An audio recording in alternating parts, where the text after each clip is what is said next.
Ms. Hendricks, are you?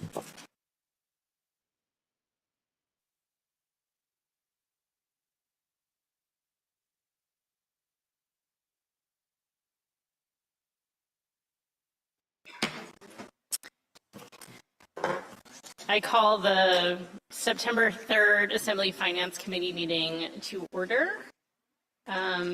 Ms. Wendell, will you note the roll? Thank you, Chair Wall. We have all Assembly members present in chambers besides Mayor Weldon, who is absent.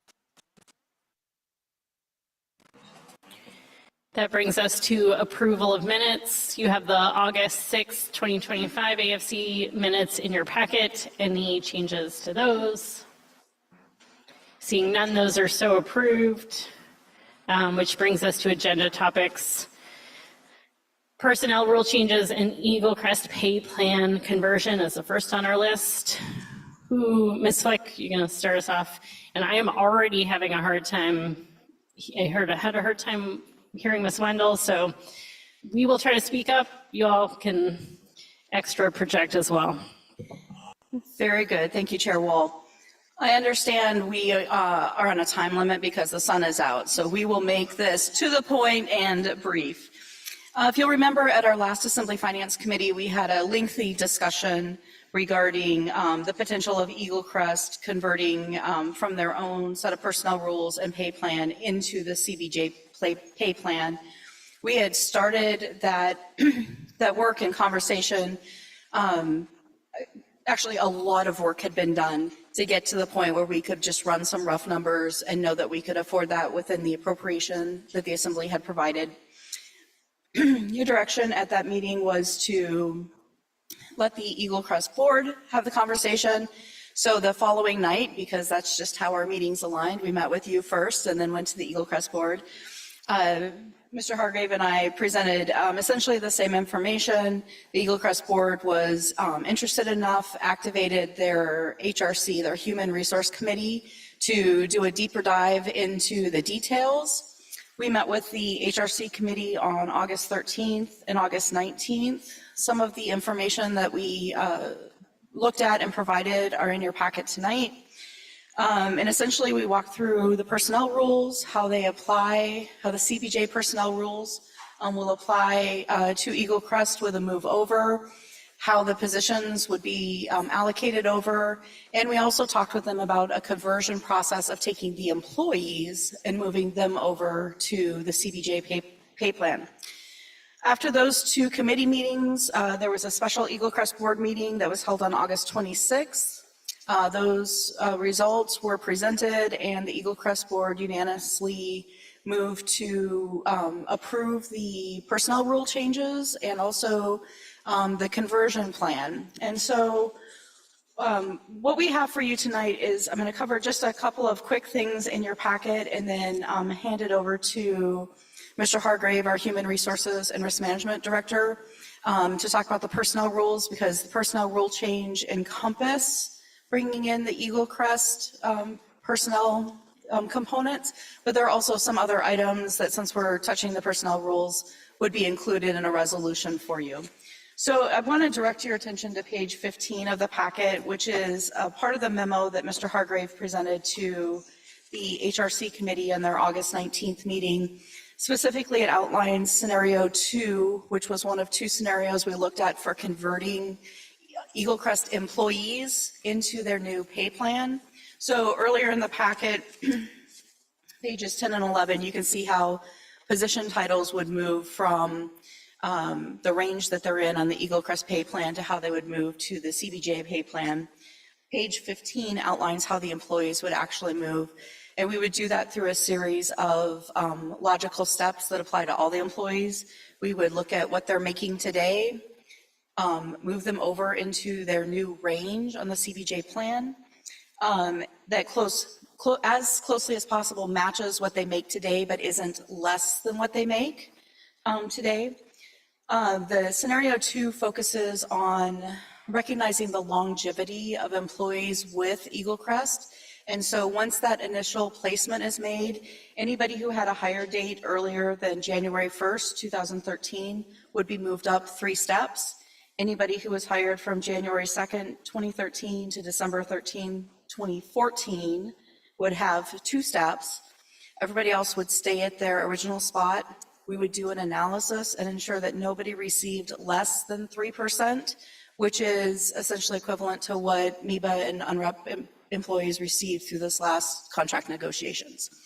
So with that as the process, the Eagle Crest Board accepted that. With those changes, the allocation of positions, looking at the current employees and how they move, it was recognized that to fund that, we actually need less than the Assembly appropriated. So in your packet today, you'll see that there is a de-appropriation resolution draft. It's on page 20 of your packet, and it recognizes the de-appropriation of exactly $540,000, $348 to be de-appropriated from their FY26 budget, which is a recognition of the personnel increase that they don't need that you had included with their 26 budget. So that's the summary of our work with the Eagle Crest Board and their Human Resource Committee, how it impacts their budget, the recognition that we can reduce their budget. But there is a lot more in the personnel rule changes, and that starts with a memo from Mr. Hargrave on page 22. And at this point, unless there's questions on what I've covered so far, I'd like to turn it over to Mr. Hargrave to go over the personnel rules. Madam Chair, if you look at page 22 of the packet, I tried to provide a memo that has a table with a high-level summary of all the different changes to the personnel rules, and the vast majority of them are related to the Eagle Crest conversion that's under consideration. And the idea behind that is if the Eagle Crest employees are moving over to the CBJ pay plan, the same pay rules that apply to CBJ employees should apply to Eagle Crest employees too. And so you'll notice if you actually dive into the details of the track changes on the personnel rules related to Eagle Crest, we're taking out the whole section on Eagle Crest, and then I kind of made in the table a reference to which CBJ personnel rule would apply in place of that, and there often were exactly the same, but where there were differences, I pointed it out, and we worked with the board and with Eagle Crest management to understand the differences when something actually would look different. And we don't really put changes to personnel rules in front of the Assembly very often. It usually aligns with every 3 years with the union contract and when it's appropriate to align the changes to the personnel rule with changes in the union contracts. But because of that, we just sometimes don't get housekeeping changes. And I referred to some of these as kind of modernization changes where we're just changing, like referring to pagers, responding to pagers to responding to cell phone calls, or some of the stuff about posting jobs in the newspaper. It's really, we're posting them online now. And so we went through and kind of tried to modernize the language in the personnel rules in addition to doing the Eagle Crest changes with this draft set of personnel rules. And I'm happy to go through each one if you want me to in detail, but I did provide the high-level summary, and it might be best just to kind of have that and then answer questions about if anybody has any questions about any of the specific changes. Yeah, I think we can go to questions. I'm sure everyone read most of this. Any questions? Unless, was there anything else you wanted to say before we go to questions? No. Okay. Any questions from the Assembly or the committee? Mr. Smith. Thank you, Madam Chair.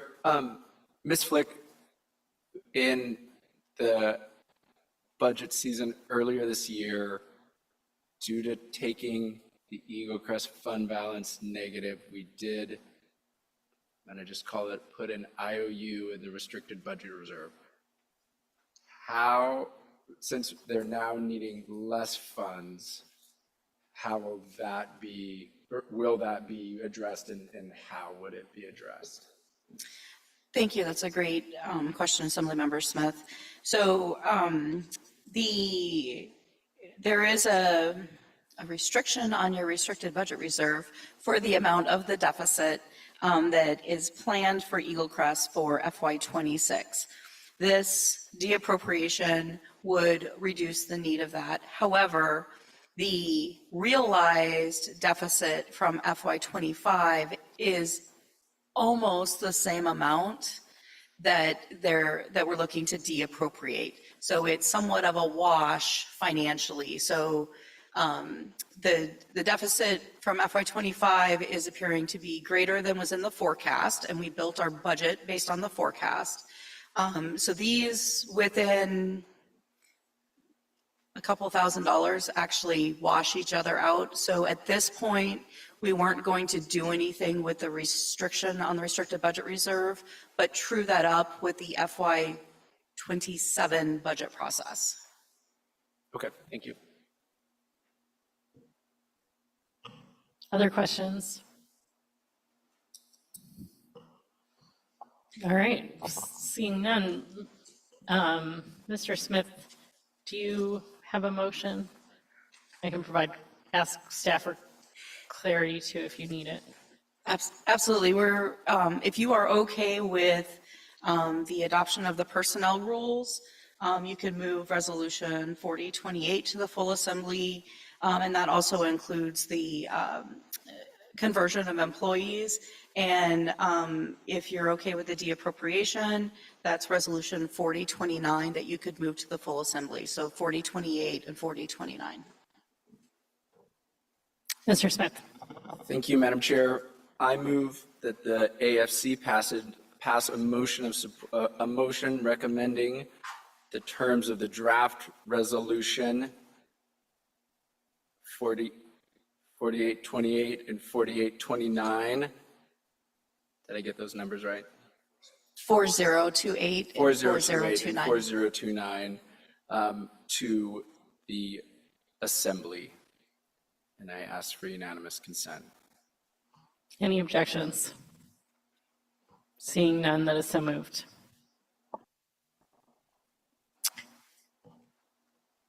That brings us to Sobering Center updates. Thank you, Mr. Hargrave. Is this Mr. Barr? Go ahead, Mr. Barr. Thank you, Madam Chair. So the next item is a memo from me. Actually, before I start this, I just want to call out, as he's leaving, the amount of work that Mr. Hargrave and Ms. Flick put into the Eagle Crest playpen conversion was enormous. I know you know that based on the number of pages in your packet, but between the two of them, Mr. Simmons and the Eagle Crest board, lots and lots of time and good collaboration and work. So thank you. So the next item in your packet is the Sobering Center memo from me. This summarizes actions since your last meeting where we discussed this on May 7th. You directed us at this meeting to explore finding an option with the hospital for a short-term location, which could be on the hospital campus, could be elsewhere, could be funded in part by the hospital or in other ways. We've largely been unsuccessful in those efforts. Our challenges at the Sobering Center endure. Our partner in that work remains and still is St. Vincent de Paul. We operate out of their facility on Teal Street. And the memo goes into some detail about those challenges. And we have representatives from the hospital as well as Chief Etheridge here if you have specific questions that I can't address when we get to that point in time. I go into some detail about the community development block grant process. I know many of you are familiar with that process, having been through it before. It is a highly competitive grant. The hospital did provide grant writing assistance to St. Vincent de Paul to put in an application for that grant. Each municipality in the state, except for Anchorage, has the ability to select one project that they then forward a recommendation for to the Department of Commerce, Community and Economic Development. You will see that soon. I'm sure I say when and where in the memo. I think it lands at your next lands meeting is when that will begin. And you'll pick that, right? There will be a recommendation from staff. We'll describe all the applications that were received. and then you'll choose one to forward. I'll just note that it's competitive. We don't get these all the time. We may, but they are competitive. So 3 options for you in moving forward with this challenge, this project. One is to ignore the CDBG grant, move quickly. And under that option, we would be looking for an appropriation of about $763,000, which is the current estimated remaining need for this particular construction project at St. Vincent de Paul, so that renovation project. And your options for funding for that are, of course, you have general fund. You could talk to the hospital or make decisions about the hospital's use of its fund balance. And you also have currently $290,000 of settlement funds from the opioid settlement that we've been receiving money from for a couple of years now. We will continue to receive small, inflows into that fund over the next at least 5 years, likely 10 years, as those settlements continue to occur. We are one of many parties to that fund that is that litigation is entirely managed by the State Department of Law. But that is the amount that is currently available. This we are confident, an eligible use of those funds because of the work that the Sobering Center does. Another option is to wait, seek CDBG funding, and direct the hospital to host the Sobering Center in their rainforest recovery building that is partially being used by an orthopedic clinic right now and that is still partially vacant. I'm sure the hospital would like to talk to you about that and about their plans for that building. If you choose this path, you can choose to engage in that as much or as little as you want. Our cost estimate for the conversion of that space is about $100,000. It is largely appropriate space as it is right now. We would have to do some work, and your funding options for that $100,000 are the same. We could use opioid settlement funds or any other type of general fund. And then the third option is somewhat similar to the second, and to move this topic forward by convening a joint meeting with the hospital board. Happy to take questions. Thank you, Mr. Barr. Can I get from the audience how good is the sound for you right now? Okay, thumbs up. Okay, good. All right, questions. Some, Ms. Atkinson. Go ahead, Ms. Atkinson. Thank you, Madam Chair. Unsure if this is for Mr. Barr or some of our Bartlett staff here, but Bartlett was paying back a certain $2 million over a few years. If we were to look at like option 2, for instance, couldn't we say you can keep $100,000 of that in the future and use that to pay for this? Or would that be, I don't know, weird with funds and all that? Thank you for the question through the chair. I will be corrected if I'm wrong. I believe in last fiscal year, Bartlett, the board made the decision to pay back a third of that $2 million loan. I don't believe I think the hospital has signaled intent to do that in chunks of a third this fiscal year and next fiscal year, has not done so yet. I think that is, I'm giving direction that was not a loan. Bartlett is just giving the money back or signaling their intent to continue doing that. So you could certainly pursue that. Hugh Scandies and Mr. Bryson. Thank you, Madam Chair. Mr. Barr, feel free to say that this is better answered by Bartlett staff. I was hoping for additional characterization of unable to secure a space in the short term. Do you feel like the short-term space is there? I'm just trying to understand what's going on in that building. The city thinks there's space, but the Bartlett doesn't think it's suitable based on those 2 bullet points. Could you talk about that a little bit more? Yeah, thank you. Through the chair, I would definitely be interested in having Mr. Warner up here to give his perspective as well. Mine is that while space exists and while we are confident in our ability to convert that space into an appropriate space for CCFR's operations out there, I believe Bartlett has operating considerations and business development considerations that have been challenging for the hospital to envision successful sobering center operations in that space. Thank you. Mr. Warner might as well come up here and take a stab at that as well from your perspective.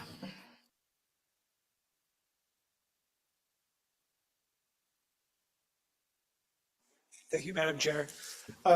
So from my perspective, I'd just like to start by saying Bartlett is the only five-star hospital in the state of Alaska. So, I mean, that's a designation that we received with a huge amount of work. So that denotes the level of quality we provide to this community. And so there is concern about bringing in a service that would kind of maybe take away from some of that quality service we're able to provide. And when you look at the RRC space, we have that thing chocked full of become, I don't want to say we're hoarders, but the disposal of assets is kind of cumbersome through the city process. So we have filled that with desks and chairs and beds and stuff like that. So there has to be, we have a lot of stuff that has to find a new home in the short term. In addition to the $100,000 to renovate the space for a short-term use that is basically a sunk cost. We're throwing $100,000 at a space that we'll have to re-renovate once we're going to make that a clinical space into the future. And so as we were going through this process during the summer, we have the COVID, what we call the COVID cabin, which is the mobile facility we used during the COVID crisis. We did a walkthrough with Chief Etheridge. It was felt that that space could be adequate with some renovations, probably less than $100,000 to meet the needs of that, to get that up to speed. And so with the change of leadership at GHS, I know that kind of changed some of our trajectory and some of the goals we had with this program. But in consultation with St. Vincent de Paul, we think that the COVID cabin might still be a viable option for a short-term solution.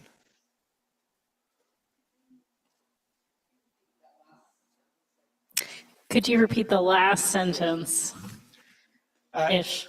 And so as we've talked through this problem, I mean, we were in consultation with St. Vincent de Paul on what a possible long-term and short-term solution was as we've walked through this grant process. So we feel, and they feel, if we renovate the COVID cabin and we're able to situate it, hopefully on their property, it would create a short-term solution where the services would be provided in relatively the same location, close to their property. Does that make sense? Mr. Bryson, and Mr. Warner, I'd say just stay up here in case we have more questions for you. Go ahead, Mr. Bryson. Mr. Warner might be a great person to answer my question. I was wondering how many patients would be seen through if we did a renovation or had a space. How many patients are having to use the sleep-off center? How many of them are like the same patient multiple nights? How many are individual patients with just one night? Do we have any information? Are we dealing with hundreds of people? Are we dealing with like 40 or 50 people? What is the number of people that would be impacted by the sobering center? Should we bring up Chief Etheridge? Go ahead. Mr. Warner, we'll call you back in a little bit, I'm sure.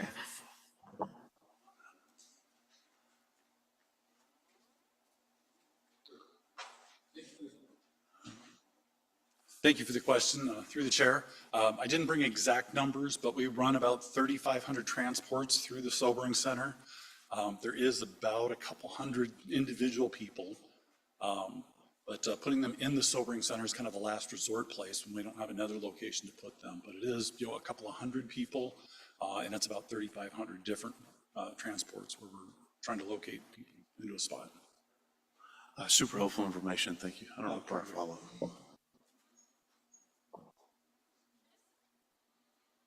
Ms. Hall.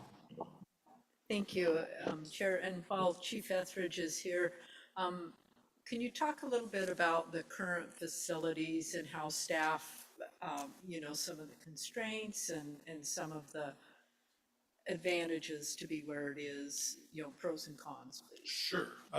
Through the chair, The location is actually a decent location as far as proximity to a lot of the other services, the Glory Hall, and some of the other nonprofits that are working in that group. So transporting people to services is much easier for us. The location we have is the old thrift store inside of St. Vincent de Paul, back in the far left-hand side of the building.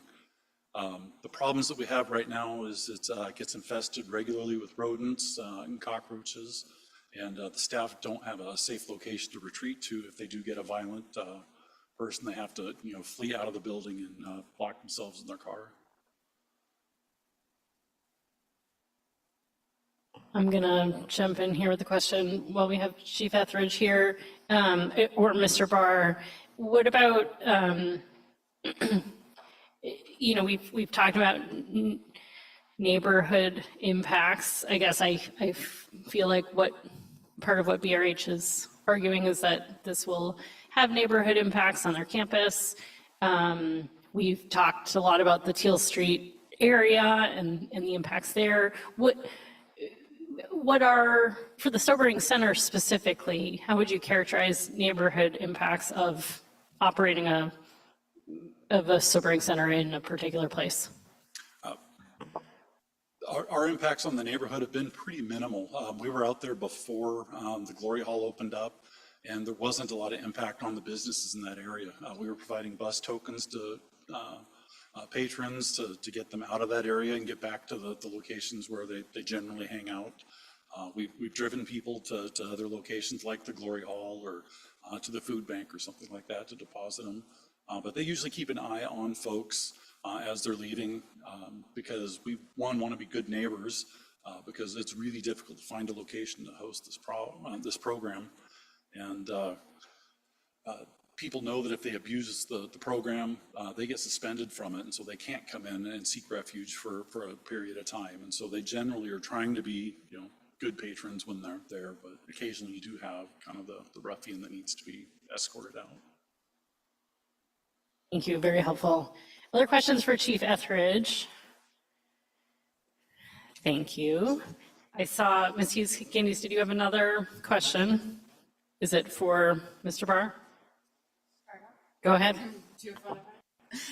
Thank you, Madam Chair. My next question is about the grant writing assistance to St. Vincent de Paul for that CDBG grant. I don't know if that's something that the hospital has provided that service in the past to social services. I've been through a couple of rounds of those applications. Could you speak to that? Or was this because, this might end up on our campus and we're working on it with them? Through the chair, I'll speak to my understanding of that. I think, the CDBG application is not terribly long or complex. And I think the hospital saw this as an opportunity and, noted that in conversations with St. Vincent that St. Vincent likely would not have the capacity internally to complete that application and had staff capacity that they could lend to them. So I don't know that it was more than that, but if you have a follow-up or if there was more than that, I would refer to Mr. Warner. I guess a follow-up, or maybe we'll get clarification. Sorry. I feel like I should always start with Mr. Barr in case he can answer it, but glad to have you back. And so his statement was accurate. We were in consultation with St. Vincent de Paul. We had the resources and expertise to fill out the application, and we were trying to assist them to move this forward. Awesome. Thank you. Ms. Hall. Mr. Barr, remind me, is the block grant one that the city typically partners with a nonprofit in the community to forward that application? So would this be considered sort of a form of partnership by having Bartlett help out with the grant writing? The answer to the first part of your question is yes. It is typical for when this comes around for CBJ to solicit applications from nonprofits with qualifying projects And then for those qualifying projects to be evaluated by a staff committee and then a recommendation forwarded to the assembly for consideration to forward on to the state for their eventual consideration in awarding however much money is available in that cycle. I don't know that the state would look at Bartlett's provision of grant writing support favorably or unfavorably. I would assume it would be neutral.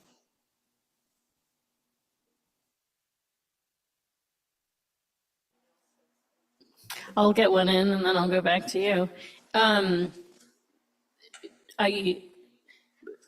Can one of you speak? I'm sure there are people in this room that can speak to this. St. Vincent's de Paul, how eager are they to have this service in their building? Or is it something they're doing as a favor? Or do we have a sense of what their preference is? I can certainly share my perspective, and then we also have St. Vincent de Paul's executive director in the room who you may want to hear from on that question as well. I have only had positive interactions with St. Vincent's in discussing this service, and they've been a good partner with us so far and in the past. I think that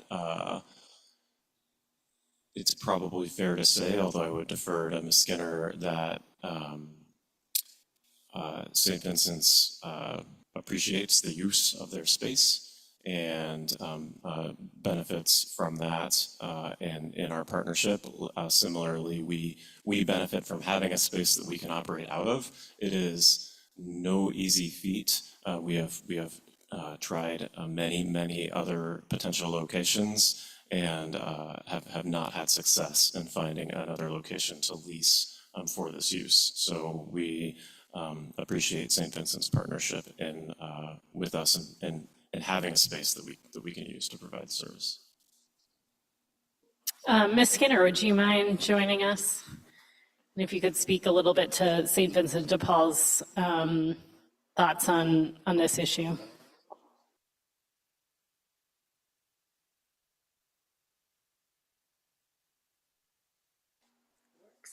Thank you, Madam Chair. Yes, I represent St. Vincent de Paul, and we absolutely support the Sobering Center and their efforts to be such a vital community partner in meeting such a huge need that definitely reduces the impact for emergency services within our community. So we see it as a vital partnership within our agency. Doesn't have negative impacts on your ability to operate? Not at all. We have very minimal impact to our functionality. The location is perfect in our building because it's somewhat off to the side a bit. And I would say that the staff that work in the Sobering Center are responsive, caring, and definitely attentive to making sure, as was stated earlier, that, you know, when patrons are leaving, they're leaving in a safe manner, and that even though we do run our transitional housing just right upstairs with families located there, we have little to no issues whatsoever with our operations.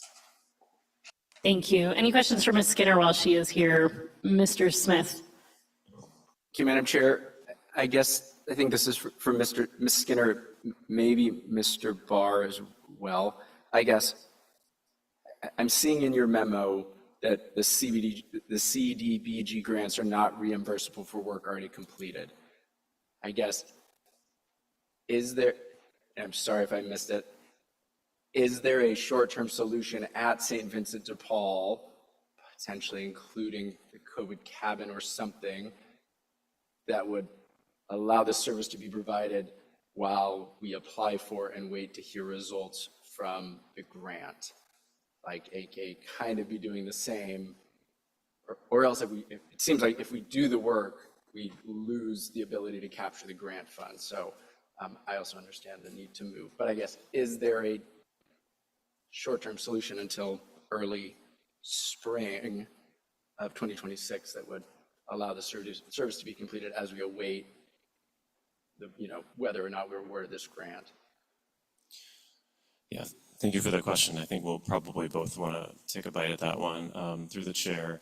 You are correct that the CDBG grant funds are not reimbursable. So once we start that renovation work, if we were using the CDBG grant funds, we would have to have those in hand.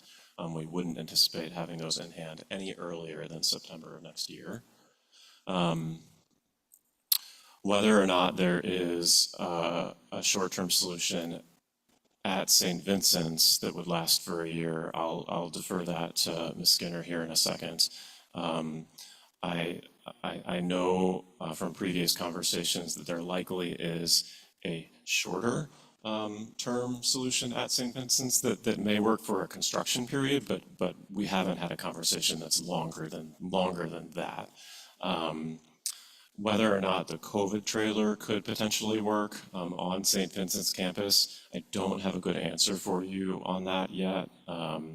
Moving a facility like that and doing renovation work in a facility like that is complicated and would require some engineering time for us to evaluate and bring back to you if that's a path that you want to go down.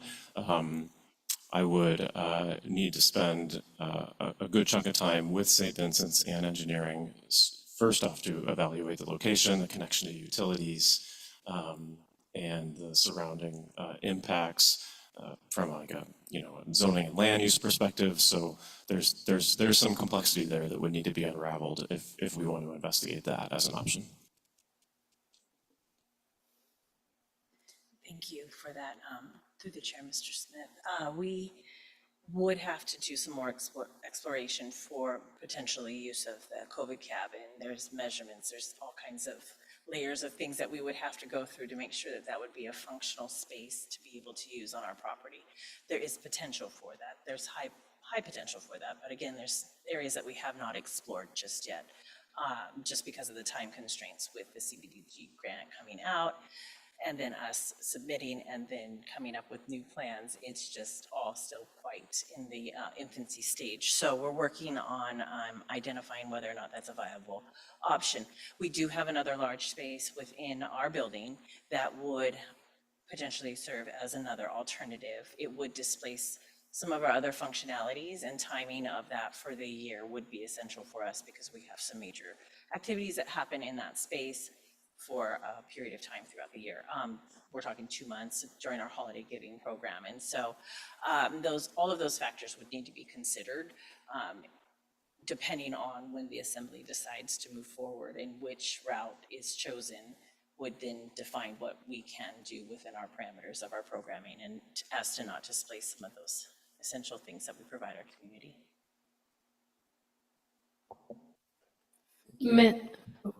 Ms. Hall, do you still have a question? Okay, Ms. Hughes-Candies. Thank you, Madam Chair. Question on this year's CDBG, the deadline for our Juneau decision moving forward will be on the 8th. And I know this has got that funny mail it or deliver it in person, or it's a weird grant, but what is the deadline at the state level for grants to be received? Thank you, through the chair. I'm going off of memory here, but my memory is that we would receive notification. We would expect to receive notification of award in March, in that kind of time frame of next year, if we are successful. And then we would receive the actual funds in September after we completed an environmental review and some other work associated with these being federal dollars, federal pass-through dollars to the state, to local municipalities, or to local nonprofits and municipalities. So that's the timeline that I recall, is that we would submit this during the winter, receive notification of award, or that we weren't successful in the March timeframe, and then dollars in September. So essentially, you could begin spending grant funds a year from now. Okay, thanks.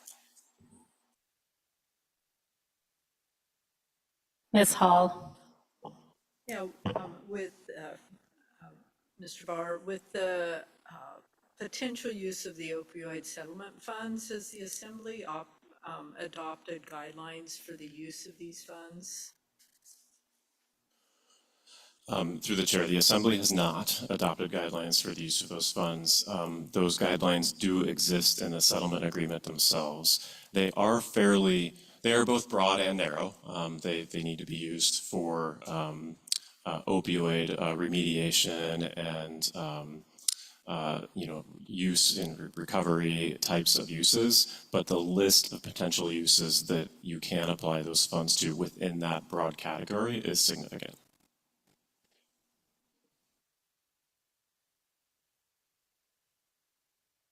Any more questions? All right, well, this might be tricky, and that's okay. We don't have to make a decision. I mean, we can't make a decision tonight, but we can see how far we can get. Ms. Skinner, thank you for being here. We'll release you unless more questions come up. Mr. Smith, do you have anything to get us started here? I guess, I'm thinking of another option that I maybe just kind of asked about, but I just want to make sure I didn't, and that would be continue to host the Sobering Center at St. Vincent de Paul, either at Teal Street or anyway, wherever works for them, while we're seeking this CDBG funding. But I just want to, anyway, I just want to make sure I'm not like totally missing a reason that that's not an option to do. Because I think I'd prefer to just, again, unless I'm totally missing something, I don't necessarily see the hospital as like the best spot for it, especially if we're going to renovate and or if we get the funds or not, and then we maybe have to decide again, I guess. Anyway, Mr. Barr, can you answer that question? Happy to, thank you. Thank you, Madam Chair. The space that we currently occupy in St. Vincent de Paul is a really inappropriate space for both staff and clients. Chief Etheridge spoke to this a little bit. I certainly could have spoken more to it when I introduced the topic, but I am certainly uncomfortable having staff and patrons in that space as it exists today for another year. It has a lot of challenges with kind of building functionality, infestation, as the chief mentioned, and challenges with staff being able to interact appropriately and safely with the clients. That's the main kind of reason why we're seeking an alternative path in the short term, regardless of what the long-term solution might be. Thank you. I'm sorry I didn't get that earlier. Thank you. Ms. Atkinson. Thank you, Madam Chair. Since Mr. Smith didn't start off the conversation, really, I will. I am feeling strongly about option 2 here, which is the short term of having it at Rainforest Recovery or potentially another place at Bartlett if that ends up working out.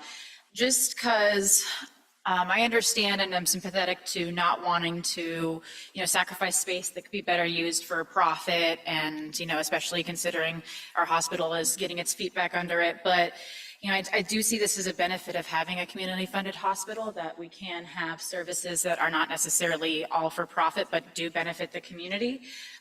Certainly, this could be a short term, and I think considering the other option being all near around $800,000, $100,000 is, not a bad for a stopgap solution. So that would be the direction I would go in. I'm happy to meet with the Bartlett Board of Directors, but I do feel like staff and we have kind of had this discussion. I'm not sure how productive another meeting on it would be.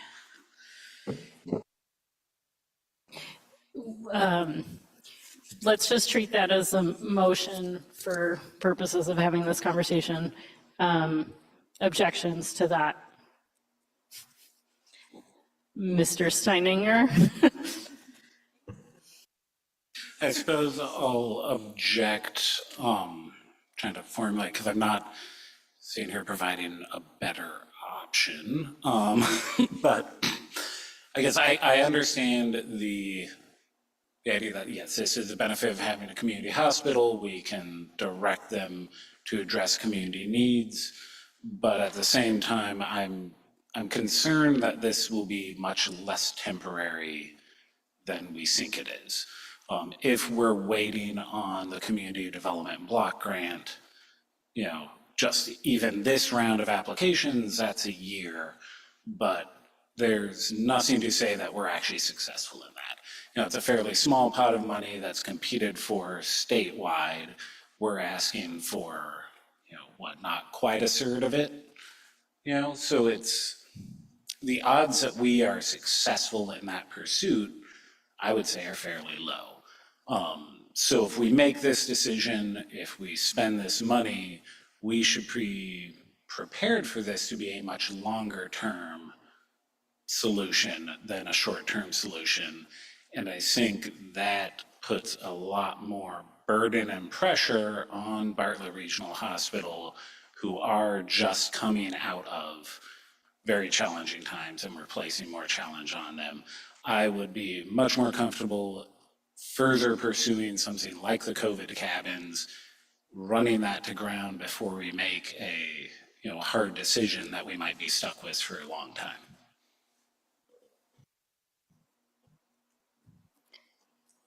Ms. Hughes Candies. Thank you, Madam Chair. Appreciate the motion and I appreciate the comments. Those are very thoughtful. Those are very on point.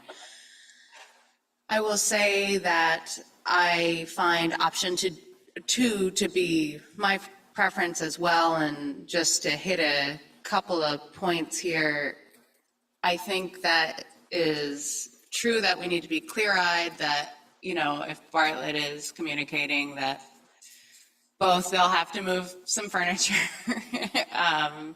and that it would be inconvenient, but we were aware of the reasons that rainforest recovery was not, for instance, revenue generating. To be clear-eyed about the fact that you might be putting more burden on the hospital.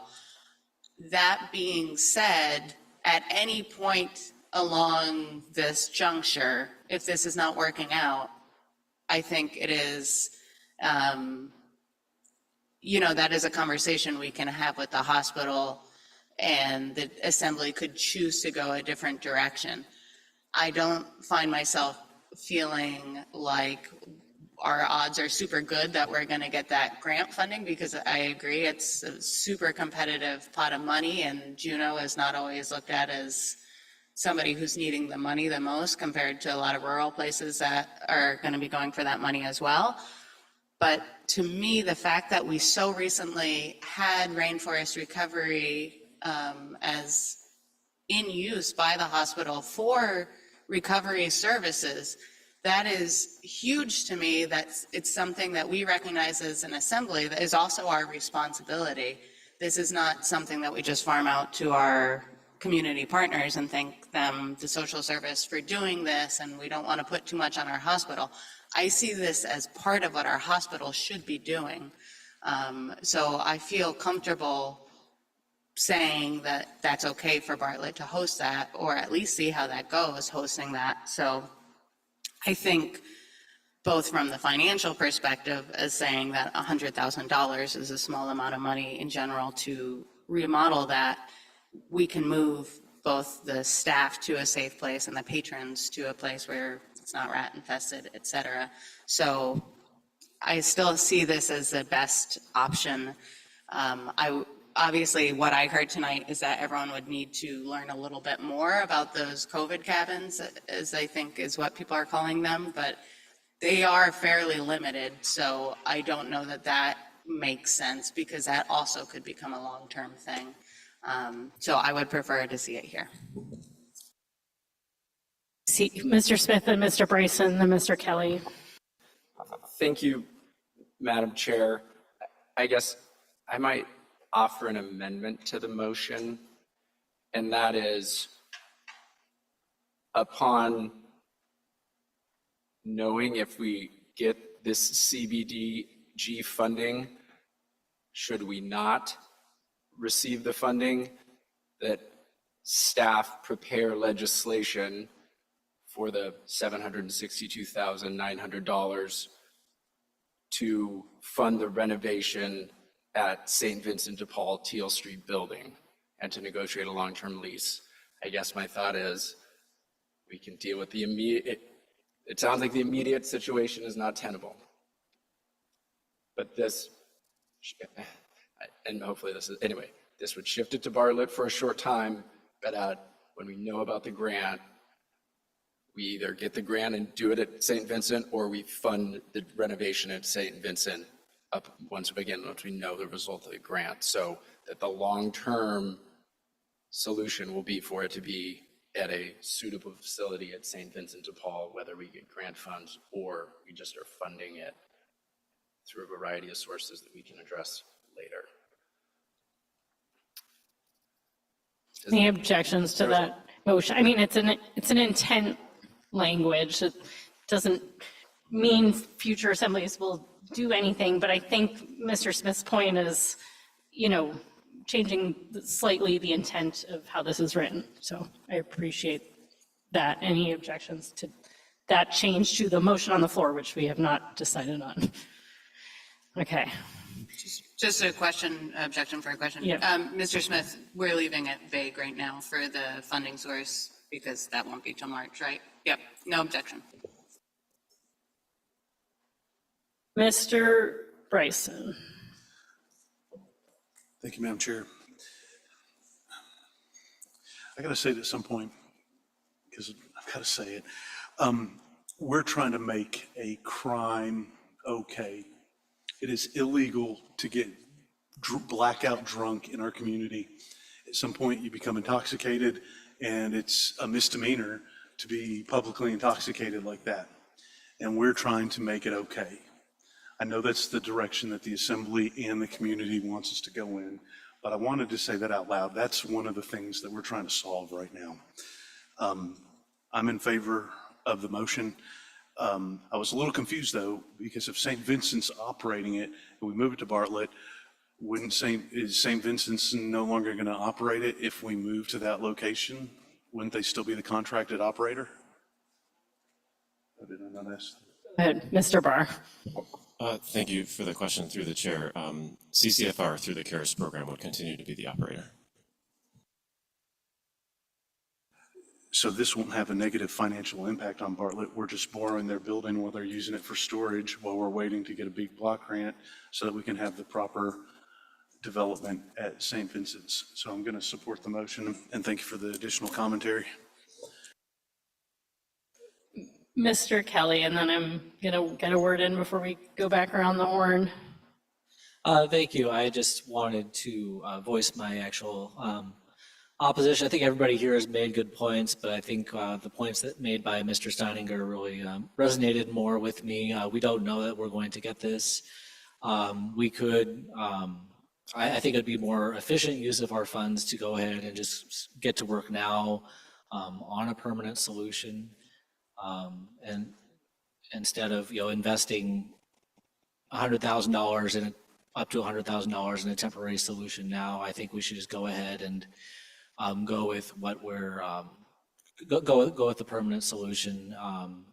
We have 290,000 of that would be potentially coming out of the opioid settlement fund, depending on how we want to word a motion along those lines, and possible other sources of funding. So, like Mr. Steininger, I am more inclined towards option one. Thank you, Mr. Kelly. I'm in a similar boat as Mr. Kelly, I think, though everyone's got good points. I think, we haven't, this conversation has been oriented around money and who's should be doing what. And I feel like a compelling case has been made tonight, and others could make a compelling case on the opposite side potentially, but that St. Vincent de Paul is the best place for the people who are using the sobering center. I think when we originally had this conversation, we were like, and we have a building, the fiscally responsible thing to do is to do it in our building. And what we heard from the hospital was, we would rather put in that money than have it here. And so in my mind, where I thought we were going to get was that we were going to put it in the place that was best for the patrons. But because balancing the finances, you know, that Bartlett was willing to pay for that, so that we could justifiably make the decision that that was the fiscally responsible thing to do as well. So maybe Bartlett has changed their mind about the trade-off between having this in their space versus putting in the funding to have it somewhere else. But until someone tells me that putting it in the hospital is a better place for the users of the sobering center, I think I'm leaning towards option one. I'll leave it there. Mr. Smith. I think it's a relevant question, at least it's maybe relevant for me, so I might, if I may ask a question of the CEO, if possible. I think probably this conversation wasn't as quite well baked as we thought to get to motions here. So this is, we're getting somewhere. Mr. Warner come up and asking more questions seems appropriate so we can make some progress. Go ahead, Mr. Smith. Thank you, Madam Chair. I guess my question is, would the hospital rather pay? I'm going to propose potentially a split of the 760, or the 762,000 minus the 290, so that leaves us, you know, in the 460,000. So would the hospital rather pay like half of the remaining amount to update to fund the construction of St. Vincent de Paul, or would you rather have it at Rainforest Recovery for, you know, 6 months? Mr. Warner, if you don't, I know you don't, your board may not have answered that question yet, so if you know the answer, please answer, but if not, that's okay too. I'll start with, that's not within my authority, obviously, to make that decision. It's a board decision. But when we look at the financial ramifications of adding services, so we talk about 6 months to do construction, but if we're waiting for the CBJ, the grant, it could be up to 18 months if they're starting next September. So in my mind, I'd rather pay for the service, the remodel, have the hospital pay for that. That'd be my preference. It is not my decision though. Because I think the services we could bring and offer to this community would offset anything we'd pay in the short term for that. Thank you. So has the board not had that conversation? We have not officially had that conversation to make a motion for the authorization, no. I'm getting a little lost here, but I'll go to Mr. Bryson, and if you had your hand raised and I missed you, please go again. Thank you, Madam Chair, and thank you, Deputy Mayor Smith. This is brilliant. I would drop my support for the other motions, and I would absolutely move to support a motion that had Bartlett paying a couple $100,000 so that we could do the renovation properly, not have to move it around, make life easier for CCFR and for the St. Vincent's organization. And if it's worth a couple $100,000 to Bartlett to make everybody's life easier, I would throw all my support behind that. That is a brilliant motion. Thank you, Mr. Deputy Mayor. Ms. Hughes Scandies. Thank you, Madam Chair, and thanks for coming back up. A question for you. Could you characterize what the discussion has been like, or how far you feel like that discussion has gotten? Because this was talked about before when Ms. Wall was talking. That was certainly not made. That is not what I got from this conversation tonight up until that point. So obviously, if the hospital feels like, yeah, it so doesn't make sense for us that we'll pay for it to have somewhere else, and someone's telling me it's better for the patrons, that makes sense. So what has that conversation on the board been like, and what has it centered around? And so we've had high-level conversations at the Sobering Center and the potential for it landing at Bartlett. We've had one-on-one conversations with various board members on what the options would be and what my suggestion would be. So that's what the conversations would be. Does that make sense? Yeah, I think so. So you haven't really, the board as a whole hasn't discussed that concept. They've talked but- about the Sobering Center, not the concept of us paying for it. Okay, So that would take additional conversations. okay. Thank you. I appreciate that. That answers my question, but now what I am getting to is a little bit, it would be nice to know what the board thinks about that before I throw all my weight behind that. Do you mind if we take a brief at ease and I can figure out where this conversation's going, unless there's last questions you guys want to get in? Okay. We'll 5-minute break here. Yeah.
All right, I call this meeting back to order. Ms. Atkinson. I'm going to go ahead and remove my motion. Mr. Smith. Thank you, Madam Chair. I move that we direct staff to prepare legislation appropriating $762,900, of which $290,000 comes from the opioid settlement fund and the remainder from Bartlett funds for renovation of St. Vincent de Paul's Teal Street building and to negotiate a long-term lease for use of the space for the sobering center. Ask for unanimous consent. Miss Euskandis. Thank you, Madam Chair. I didn't know you could see me. I'm going to object for the purposes of an amendment, and I would amend Mr. Smith's motion to direct staff to prepare legislation appropriating $762,900, of which the entire amount would come from Bartlett funds. And I can speak to my amendment if you like. Objections to the amendment, Mr. Smith. Do you want to speak? Sorry, I'll let you speak to your amendment first. Sure. I will say that I don't know how familiar everyone else is with the opioid settlement funds, their uses, their administration across the country, their administration within the state of Alaska. To me, this is not a great use of our opioid settlement funds, and we are probably, certainly I would say for myself, overdue in asking staff for an update on how much money we had and what our plans were for using it. The way the state of Alaska chose to split our settlement funds is that the state held on to 85% of the funds and 15% went to the localities. There are 9 political subdivisions who are receiving funds directly the same way Juneau is. They are in a similar boat to us, some of them, in that the amount that we received so far, if you asked Mr. Barr what size chunks they're coming in tiny chunks, which doesn't make them very workable. They're not enough for a full-time position, and that makes their administration difficult.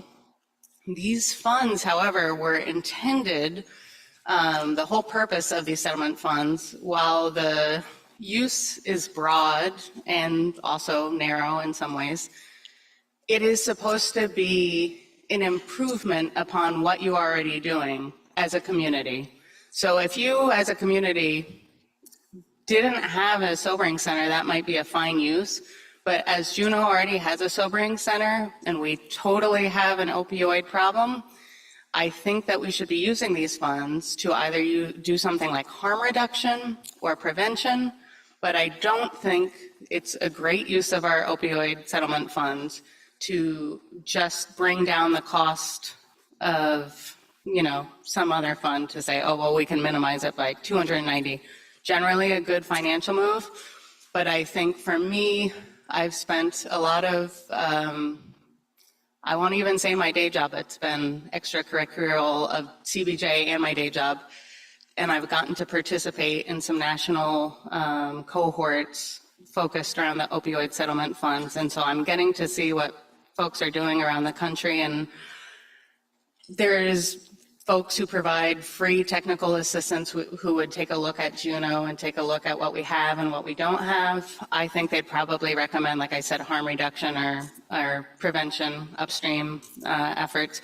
But what I would say is that this is what I think we shouldn't do. So based on all of those reasons, I am going to object. Mr. Smith. Thanks, Madam Chair. I'm not going to object. That's why I made the amendment. I would approve my amendment.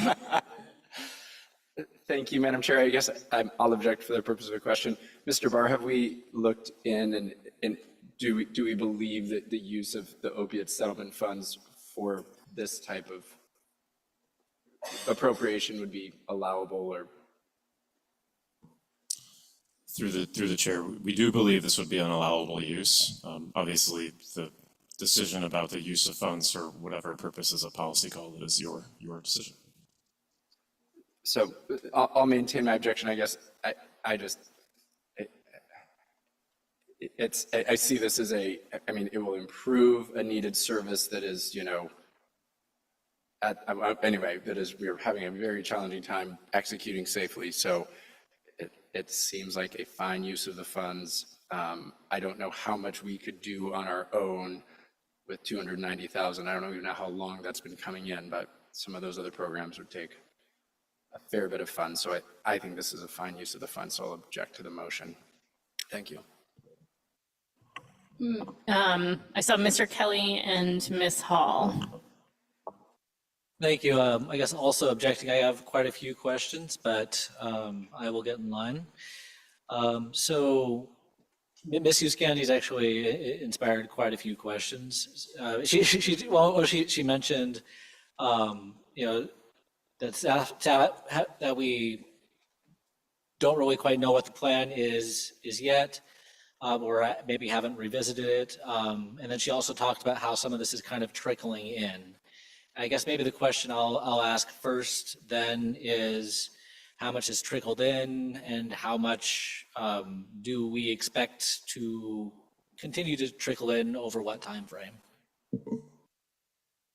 Thank you through the chair. That's a little bit of a tricky question, and my answer is definitely involves plumbing the depths of my memory.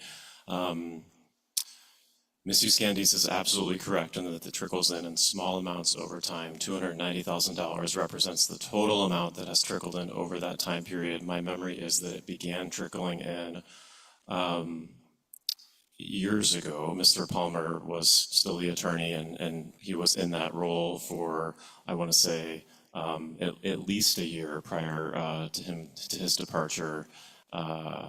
And we anticipate small trickles of funds to continue for the next 5 to 10 years. I could get more detail on the specifics on that at a future meeting or follow up with you offline as well, either or both of those things. But that's what I have off the top of my head. I'll just. Thank you. Oh, thank you. Jump in here and say that if we get hung up on the funding source, we could put forward 2 different appropriating ordinances, which would allow us to still have this conversation. So if that feels overwhelming to people, that's an option too, I believe. But right now we've got something on the table, and I have Ms. Hall and then Mr. Steininger. Thank you, Madam Chair, and I agree with Ms. Hughes-Candies. I think that, our sobering center is predominantly our chronic alcoholics, and I may be wrong in that. Maybe it's, anyway, I think I would rather see the opioid settlement funds directed towards treatment or prevention on that front. However, I do think, and I don't know if we even are there yet as far as the funding sources, but I think being able to move forward with renovation, and it sounds like we need a deeper conversation with Bartlett, what they're willing to, what their board is willing to approve. So I don't know, are we even ready for some of making big decisions on this tonight? To keep editorializing, but I do want to say, if we do move forward something tonight, I can still put this on a finance committee meeting coming up, so that even if we're moving forward, I know there's some interest in moving this forward, so we could introduce something and still have a conversation about it, even if we don't make that motion. I'd be happy to do that. So, okay, because I know there are questions still. Mr. Steininger. I think you covered like the meat of the comment that I was going to make. I'm speaking in support of the amendment mostly because I think the decision on what to do with the opioid funds need to be part of a broader conversation about the possibilities of the uses, and not just kind of a knee-jerk way to buy down the cost of something that we need to do anyways. This may end up being the highest and best use of those funds. I'm kind of skeptical of that, but maybe it is. But I don't know that now, and that's why I'm supporting Ms. Hughes-Candy's amendment. Mr. Bryson. I think Mr. Steininger just hit the nail on the head there. We got to have the discussion. I don't want to stop it. The only, the objection that I have remaining is that my intent was not for Bartlett to fund the whole thing. It sounded like, it made a lot of sense to me that we had opioid settlement money. Bartlett might give a couple $100,000 to not have it move onto their property, and then we'd only have to come up with a small amount. That kind of financing for this renovation made a lot of sense to me.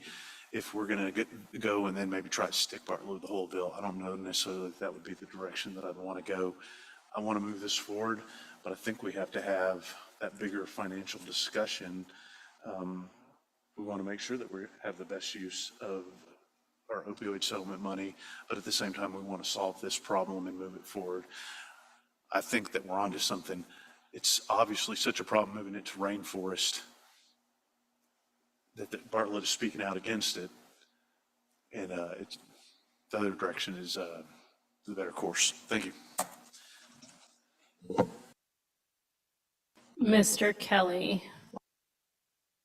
Thank you. It's what I'm hearing, I think, from a lot of my colleagues on the Assembly is that maybe the funding source isn't such a big deal right now. Perhaps it's a decision that we can revisit as we finalize an amendment. As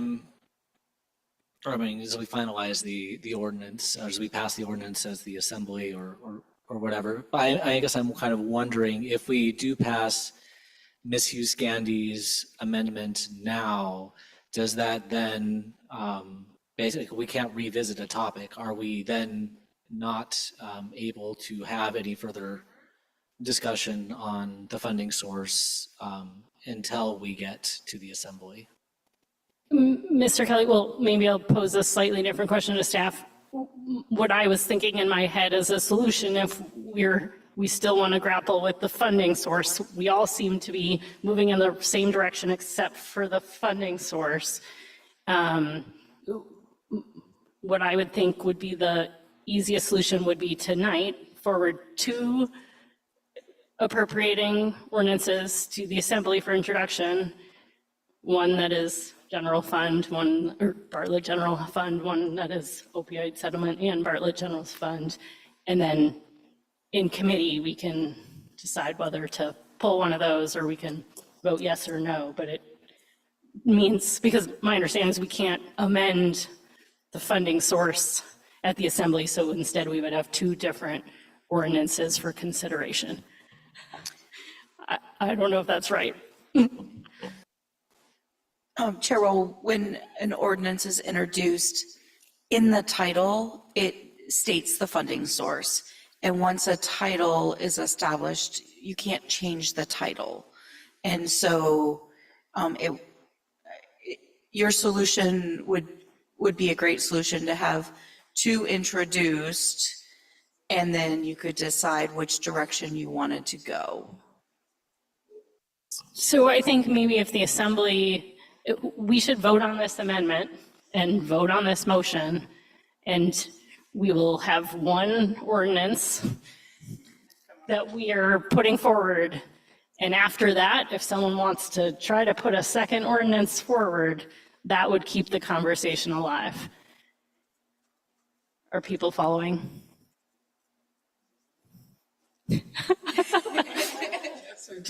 I'm doing my best here. Just because I can't quite read where people are at, that seems like the easiest way to find out. Chair Wall, Yes. if I may interject a small piece of information. The opioid settlement funds are in the general fund. So you could identify the source on a second ordinance if you desire to be general funds or general funds and Bartlett funds.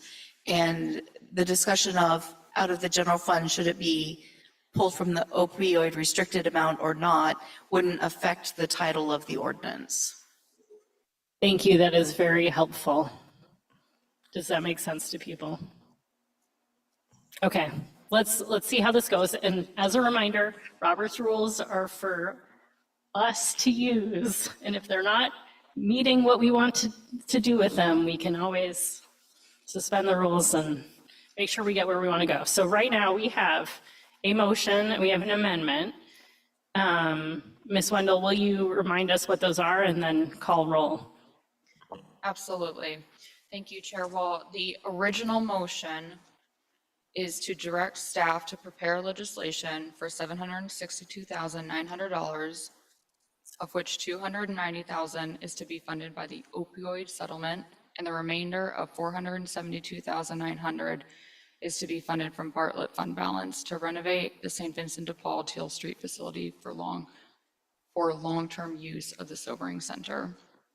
The amendment is to address staff to prepare legislation to appropriate $762,900 to renovate the St. Vincent de Paul Teal Street facility, of which the entire amount would be funded from Bartlett fund balance. Roll call vote on the amendment. Assemblymember Hughes Scanlon. Excuse me, Madam Chair, if it helps, I'll go ahead and withdraw my objection to the amendment. Still have objections on the table. All right, thank you. Sorry. Yes. Assemblymember Smith. No. Assemblymember Kelly. Yes. Assemblymember Hall. No. Assemblymember Atkinson. Yes. Assemblymember Bryson. No. Assemblymember Steininger. Yes. Chair Wall. No. Motion fails, 4 ayes, 4 nays. That brings us back to the original motion. Mr. Steininger. I'll object for the purpose of an amendment to add a whereas clause to the ordinance stating that it's the intent of the assembly to consider the Bartlett Hospital funds to be credited towards the optional repayment of the $2 million that was granted to Bartlett Regional Hospital. Objections?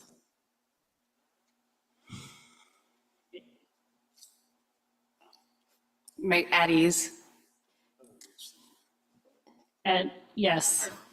Sorry, request for an at ease. I am not the chair. That's an ask, that's question mark. At ease, question mark. Sure. Make it quick.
Bringing us back.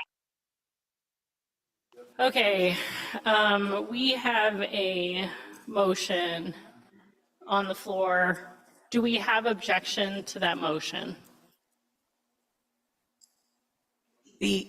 Sorry, Amendment? we have an amendment from Mr. Steininger, changing a whereas clause. Any objections to that?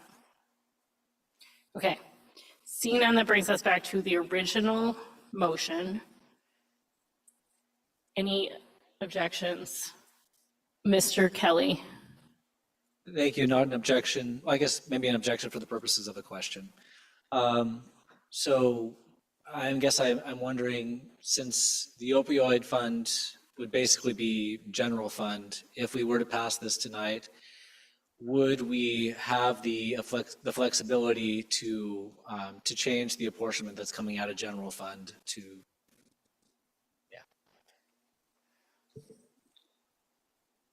Chair Wall, with the way that the motion was stated, if the motion specifically states that we want the 290 to come from the opioid settlement, I think we would call that out in the title.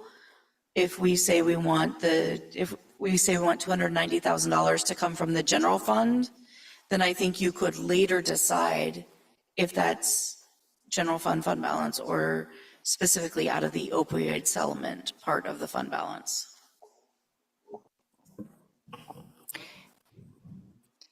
Someone could make that amendment. all right. Mr. Kelly, go ahead. I guess maybe one more question to follow up with that then. So if I were to make that amendment to state that it comes from general fund, would we at a later time be able to adjust how much is coming out of general fund? I guess if I say that some of it's coming out of, the 290 is coming out of general fund,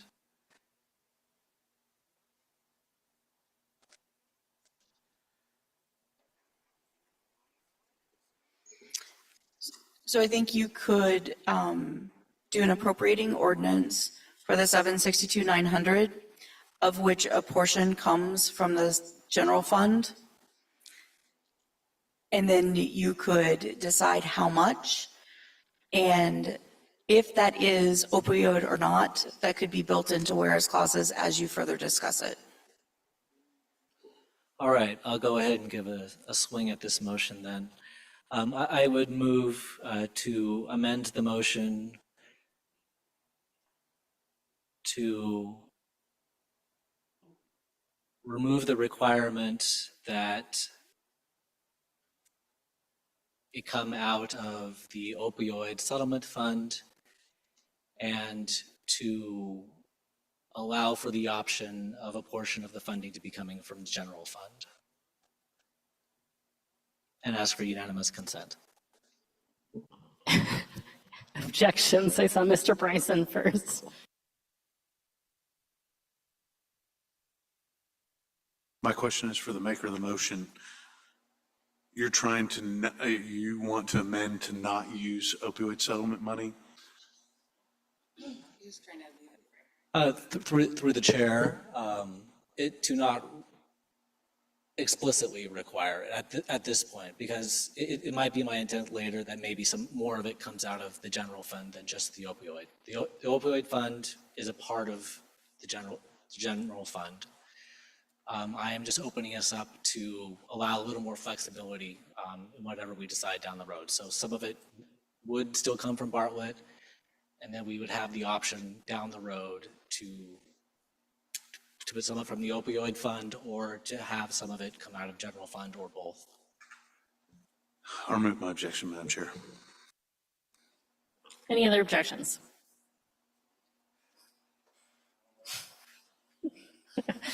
All right, that's so moved. We all know that that may be opioid settlement funds, and we will talk about it in committee before we vote.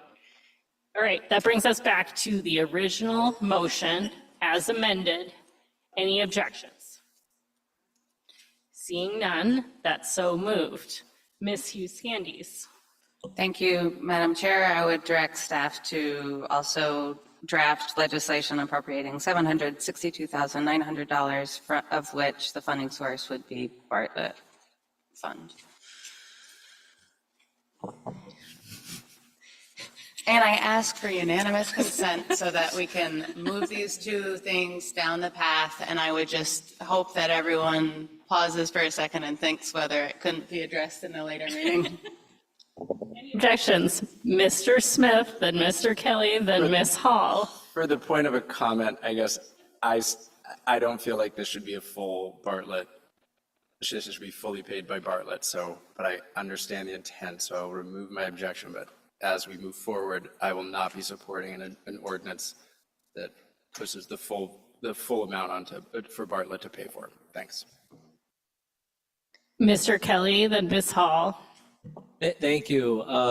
I feel this might be a little duplicative of the amendment that of the ordinance that we just moved forward, because I had made the motion that I had taken away the amount that would be coming out of general fund and just said that it could be coming, some amount could be coming from general fund. So I feel like we already could go either way with that. So I feel like this might be duplicative, and so I'll just object for that reason. Ms. Hall. And I'm also going to object, because I don't think it's quite right that we're asking Bartlett to shoulder all of the costs, but instead I was going to have a potential motion that would look at number 2, moving forward. And I don't know if we vote on this one and then come back to mine, or how you want to do that, but let me just speak to what I was thinking, that, they've already, have applied for the block grant funding. So we could move forward with that, knowing that it is very slim chance we'll get it. But in the meantime, start to set up a temporary space while waiting to hear on the funding. And that could possibly be a use of a modular unit, either up at Bartlett or move to the St. Vincent campus. There's several options out there, and I feel like talking about the block grant and thinking, we may or may not get that funding, but to just kind of leave that money on the table in what we're doing tonight, maybe an alternate motion could be to start with the temporary space using partnership between the city and Bartlett and St. Vincent's, and then if once we hear that we don't get the block grant funding, then move forward with appropriations. And Ms. Hall, I think what I hear the intent behind the rest of the assembly is we want to move forward quicker than the grant. But so the correct path for you to move your direction is to vote no as this moves forward, if that makes sense. I think I saw Mr. Steininger, Ms. Atkinson, everybody. I believe, I'm sorry, we did not do a good job preparing for this conversation. Mr. Steininger. Thank you, and this might be a question for staff, this is a question for staff. I just want to confirm the statement Mr. Kelly made that his amendment to the prior ordinance effectively preserves the option to go the route that this ordinance would take us, should we choose to at a later date, or does it not quite preserve that option? I may have not understood.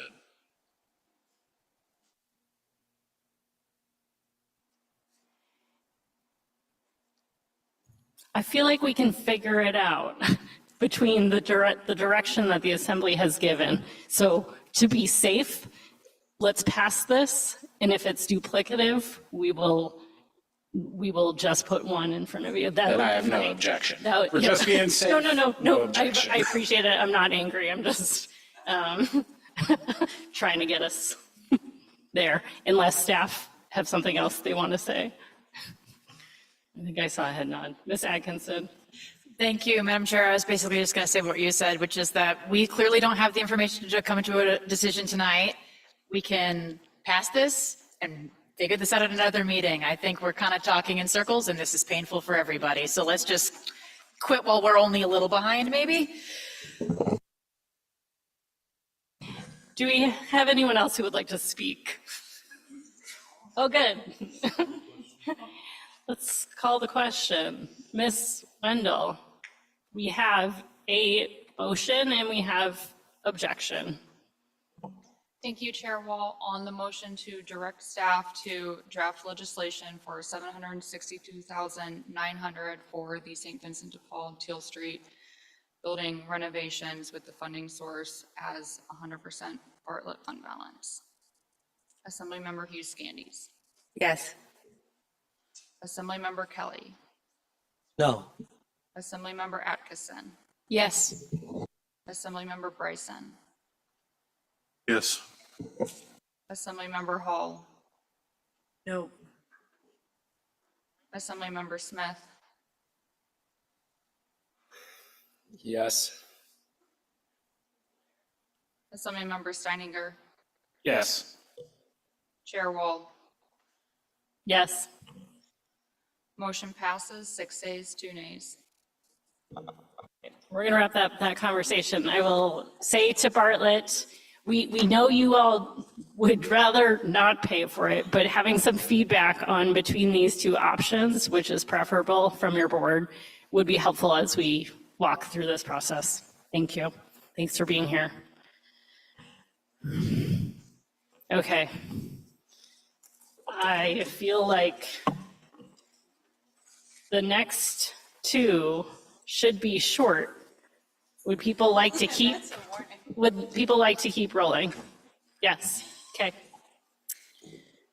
Ms. Flick, related parties policy. Thank you, and I will do my best to make these next two very quick for you. I think that the word housekeeping somewhat covers both.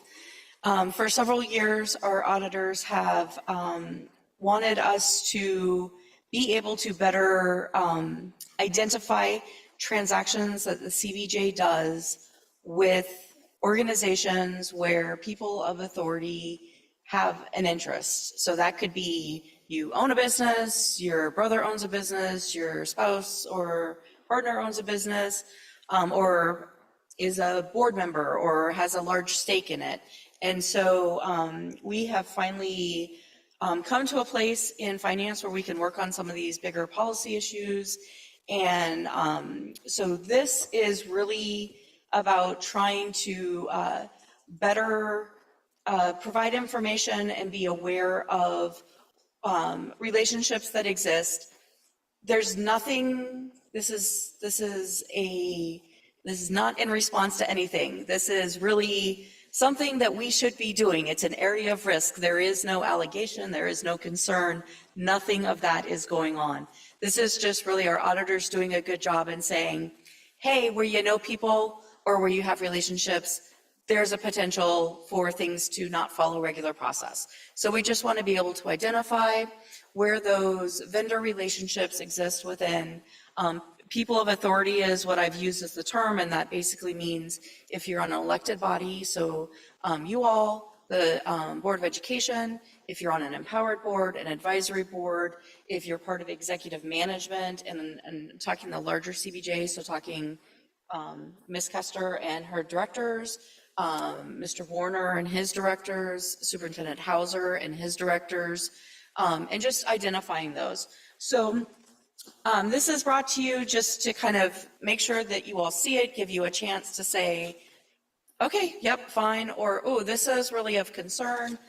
We've written a policy that just kind of outlines what it is. We've put together a form. I'll be honest, we might just make this form electronic because we think it'll be easier for everybody, but this is the kind of method in which we would gather information.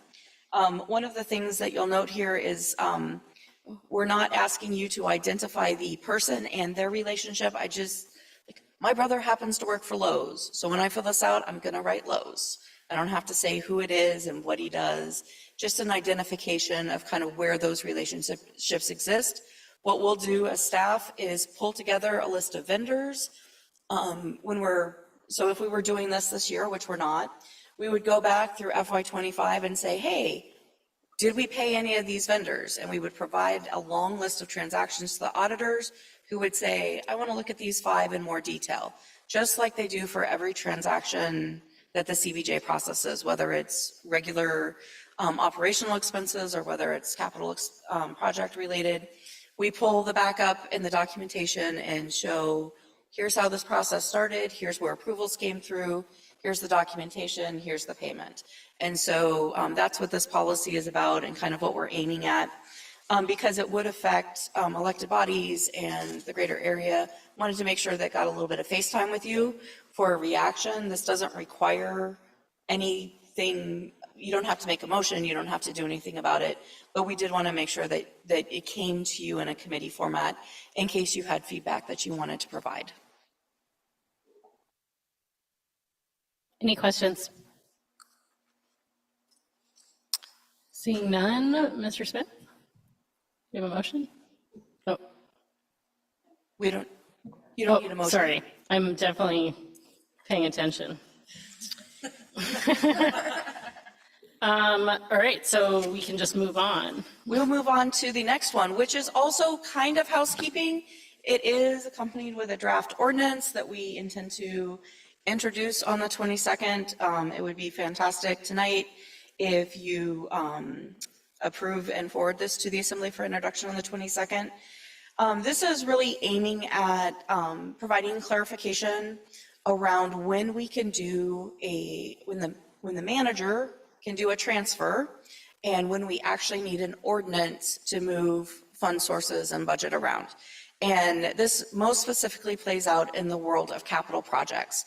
So you will see often on your agenda, you have in your consent items, transfers between capital projects that are similar. So a road project to a road project or an airport project to an airport project. But in those transfers, we don't currently do a transfer from a wastewater project to a road project. So those are come to you as ordinances. And that's because the prior city attorney gave that direction, that those were different departments and they should be treated as ordinances. And working with our current city manager, our current city attorney, and looking at how we actually put capital projects in our budget specifically, we use a department called non-departmental. It's weird, it's funny, but actually lots of governments use it. And it's a place where citywide revenues, citywide expenses come and go. It's also the place where we budget our debt, because it's not necessarily, for our general obligation bonds, it's not necessarily department specific.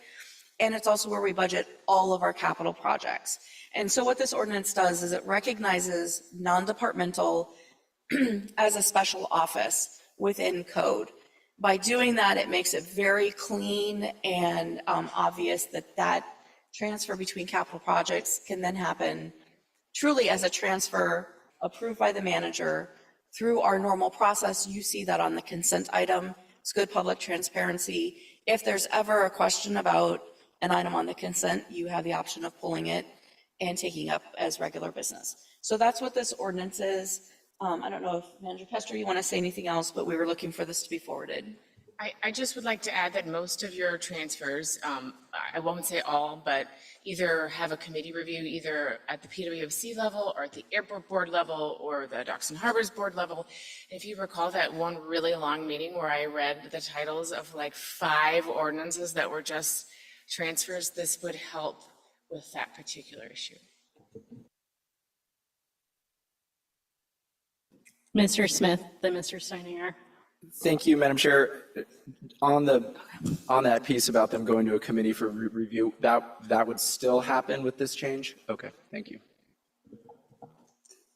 Mr. Steininger. So with this change, the transfers, even if they're between non-like capital projects, would show up on the consent agenda still. Would this then allow, through the consent agenda, to transfer money like off of debt service to a capital project? Or is it just within the capital projects? How? That's a fantastic question. The charter allows the manager to make transfers with any department, agency, or office of unencumbered funds. So technically, yes. Would we ever do that? In reality, probably not. In the debt service example, that debt service, that gets encumbered at the very start of the fiscal year anyway, is that correct? So there would never really be unencumbered funds there for the purpose of paying down debt that will be available to a future manager to transfer to a capital project? Practically speaking, yes. Thank you. Mr. Kelly, did I see your hand? You did, but my question's been answered. Okay. Mr. Smith, did you have another question? I guess, I mean, I think probably I don't even know how many times we've ever not gone for a transfer. I guess this was a question, was there thought about making it transfers up to a certain level? So if they're large, multi-million, they would come as an ordinance, or did that, anyway, maybe that doesn't do anything, but. Assemblymember Smith, the charter actually says the manager can just do it. It doesn't have to come to you. I think we have a practice of putting it on the consent item so that it's got that transparency with the public. Everybody's aware of transfers that are happening. So to answer your question, no, we didn't talk about certain dollar amounts. But by them being on the consent agenda, you see them, typically you approve the consent item, so there could be hundreds of them for $1 or for gazillions of dollars. You would treat those the same.